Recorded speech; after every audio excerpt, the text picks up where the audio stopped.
পৃথিবী এখন কারো হাতে না। পৃথিবী এখন ইমার্জেন্সি পিরিয়ডে আছে, অপারেশন থিয়েটারে আছে। পৃথিবী এখন কোথায়? অপারেশন থিয়েটারে। কি ওই ডাক্তার ছাড়া আর কেউ থাকে? আপনারা যাইতে দেবে? দেবে না।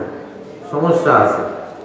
পৃথিবী এখন অপারেশন থিয়েটারে অপারেশন চলছে। বাংলাদেশে তো একটা অপারেশন হয়ে গেছে, ঠিক না বেঠিক? বাংলাদেশের পরে পরে সিরিয়ায় হয়েছে অপারেশন, ওখানে সাকসেসফুল অপারেশন, ঠিক না বেঠিক? বাংলাদেশে বহু অপারেশন ছোট বড় হয়ে গেছে ইতিমধ্যে। কারণ আপনারা যদি খেয়াল করেন কিছু জানাজা গেছে বাংলাদেশে, গেছে কিনা? দুইটা জানাজা তো দেখলেন। বাংলাদেশের ইতিহাসে এরকম জানাজা হয়েছে?